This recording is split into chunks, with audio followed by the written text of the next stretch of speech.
Hi, and welcome to day 46. With Mike and Mary. It's business as usual. With an asterisk. So it's with Mike and Mary with an asterisk. Something like that. Keep working safely. If you've been with us this week, you know our subject is the pandemic pivot. Easy for you to say. Well, Floyd taught us how to dance. 3 steps forward, 2 steps back, and some of us have already taken the 2 steps back. So let's go 3 steps forward. And up till now, this week, we've been focusing more on buyers. And how do you do that first appointment with buyers? How do you go through a system of working with a buyer virtually? Well, it's time to do the same thing now for your sellers. So let me ask you a question. Would you be willing to take a listing today if you didn't have to leave your house to get it?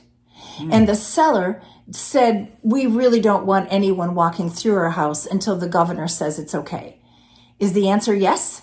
Because today is about how to go about doing that, and there's no point in even recording if you're not willing. And some of you, if you did leave the house and go get a listing today, you'd lose your license and get a fine because they've declared martial law in your state. And who knows how long this is going to last? Who knows what the restrictions are going to be as they ease or what the timetable is? But a lot of things that we have figured out how to do in these conditions are going to continue once these conditions are over.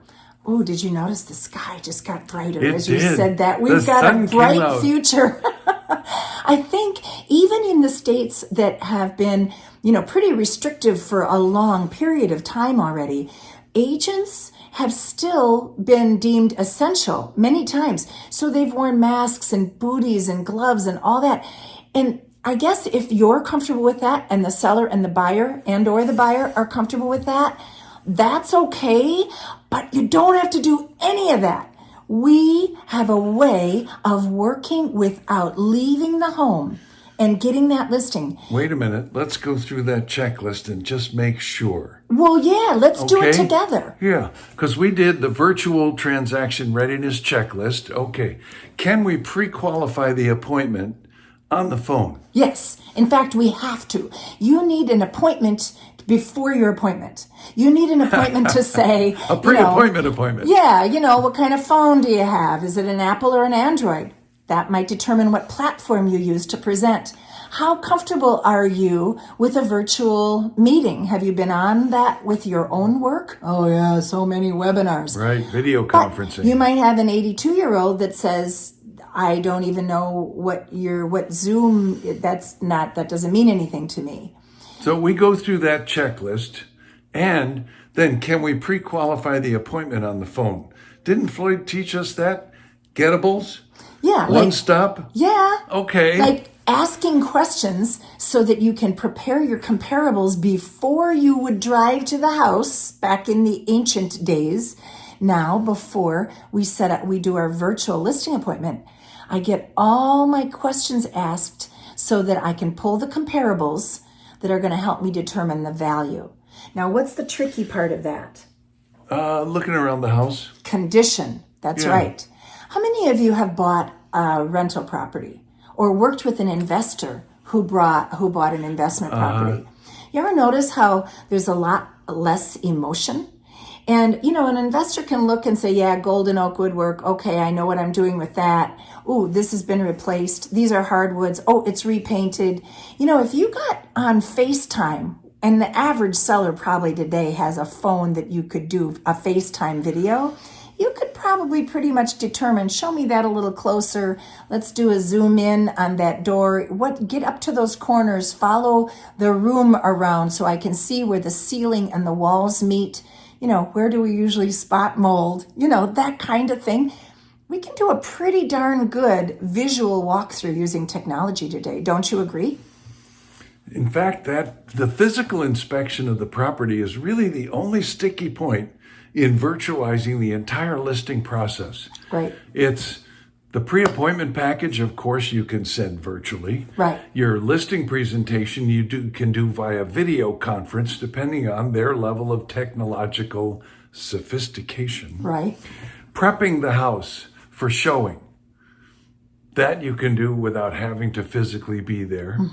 Creating a virtual tour, Yeah. that can be done. Some companies do a series of stills and wind them together. Their marketing department does that for you and adds music. Other companies have partnership with a professional photographer that still may be deemed essential in your state, maybe not.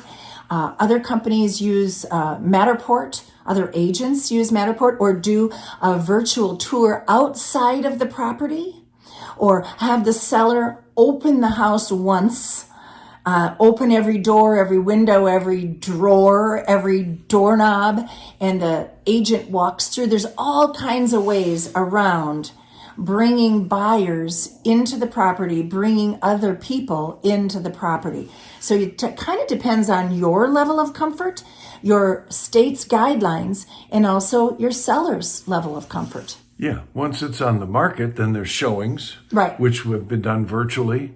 There's virtual open house, Facebook Live. Have you done one of those yet? More and more. Yeah, if you haven't, now get strong at that. This is a great day to go practice doing a virtual open house.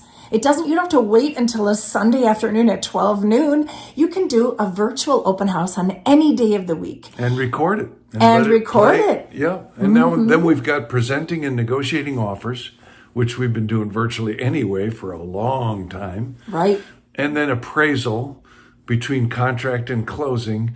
But the inspection, that might be a time when someone has to go over there. And we're seeing inspectors that are using FaceTime, walking through the house, using FaceTime to connect the buyer and the buyer's agent, or using a Zoom conference to report his showings or her showing after the inspection, and they've filmed or videoed the potential trouble spots, points of interest. Same with appraisals. And then we've got transaction follow-up from contract to closing. Then we've got the actual physical closing itself. We've been doing electronic signatures Oh, yeah. for so long. So that is through the entire transaction, of course. But closings now are almost all electronic. Very few states haven't completely converted to electronic closings. Those that have not are having drive-up closings for the most part. And the seller drives up, hands over their driver's license, and that's when the notary comes out of the building, signs on the hood of the car, and hands back the sanitized driver's license in a Clorox wipe, right? In a hazmat suit. There we go. Yeah. That too. And then there's coordinating the actual physical move, Right. sanitizing the house, and our client follow-up. If you examine and break it down, it's like links in a chain. It's like a series of events. Putting a home on the market and getting it sold is a series of events. And if you virtualize each of the individual events, you've virtualized your entire process. And that's all we're saying to you. It's been done piecemeal around the country by different people in different times for different reasons. Now we all have the same reasons. As somebody recently said, we're not all in the same boat, but we all are in the same storm. Yeah, so get rowing. Figure out where you need to shore up and make that happen for yourself this week. You know, when's the last time you made a prospecting call? Did you do our challenge? Because we've got a whole group of people that are doing 5 conversations a day. Get out there and express caring to people. And then let's see if we can't get some business rounded up before the rest of the realtors even go back to work. Yep, let's all do the pandemic pivot. Woohoo! This is the week, and we'll see you tomorrow.